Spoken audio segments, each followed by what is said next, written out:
সংসারে অনেক ক্ষেত্রে দেখা যায় বিয়ের পর মেয়েরা যখন বৌমা হয় তারা বলে, আমি সংসারে অনেক কাজ করি বলেই আমার সংসারে সবাই আমাকে ভালোবাসে।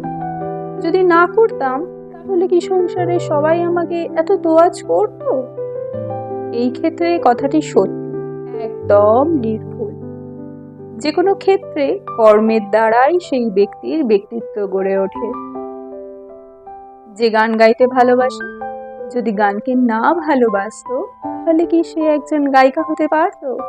বা নাচ, আঁকা, যাই বলুন, সে কি একজন নৃত্যশিল্পী বা অঙ্কন শিল্পী বা চিত্রকার, যাই বলুন, এটা হতে পারতো? পারতো না তো।